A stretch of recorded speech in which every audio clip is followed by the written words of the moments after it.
All right, some more stories happening around the NFL as we have week one kind of wrapped up. Brian Callahan, the new head coach of the Tennessee Titans, he was the one that actually said in the second half against the Bears, in which the Bears scored no touchdowns and ended up getting a win, if we just punted, we win that on first down, we win that game. Here's the new coach for the Tennessee Titans who let one away in Chicago. Yeah. It was situational. We were playing so good on defense that it's almost as if we just punted it on 1st and 10 every time, we might have won the game. The way that we gave it away. So they got a lot to kind of figure out down there in Tennessee. Mm-hmm. I think what we saw in the first half will make us think Tennessee Titans could be a team. Mm-hmm. What we saw in the second half shows us that Will Levis still has a lot of room to grow. Mm-hmm. Now, is it Will Levis? Is it Callahan? Is it the conversation? Who's letting Will know, hey, we don't need you doing any do-si-do, tossing backhanded in the fourth quarter with 11 minutes left, and we're giving up the ball. Obviously, we're talking about the backhanded pick six that ends up taking place. This is kind of the one. And then him on his knees with his hands on his head right there, bang. No. That has kind of become the image of the Tennessee Titans from week one. Saw a lot of promise from them in the first half, though. I'm still a believer in the Tennessee Titans. Yeah, especially because, the defense played unbelievable. Yes, it was against a rookie quarterback, but he threw for less than 100 yards, and they were great against the run game as well.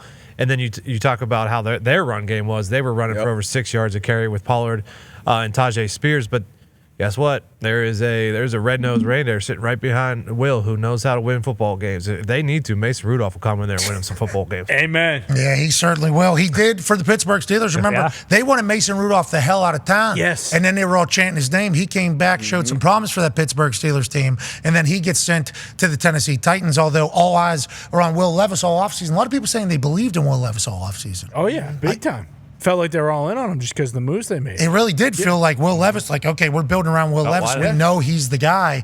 That was kind of surprising to me with how he played last year, but I appreciated and respected the amount of, push behind him. And then you watch him in the first half, it's like, all right, here we go. If he can manage that second half, if he can manage the emotions of the game and the situations of the game, maybe they're a real problem down there in Nashville, which is a wonderful city. Yeah, and there was a point where it was either 17-10, maybe 17-16, and he was going up and down the sideline screaming his head off, so maybe has to figure that out a little bit. But to your point, they kind of went and got the best offensive weapon available in Ridley and the best defensive weapon available in Snead. And then they got the best center, you could argue, in free agency too, in Cushenberry. So if they're all in on Levis, he better not throw backhanded pick sixes to lose games. Yeah, and that was it was an impressive backhanded pick six. Oh, he can make that pitch, Coach. You know what it looked like?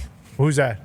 2 sprains. All I can think of is this guy's too tough. This guy wants to make too many plays. He's got that Carson Wentzism in him. Sure. Because Carson would never go down. No play was over. I can do whatever. And he was incredibly talented and was able to do all those things. And when he's playing great football, he was through the roof. But then whenever he was making some of those decisions, it was like, this is professional football. You can't be doing that. Whenever I saw that backhanded toss, I'm like, wow. Oh, no.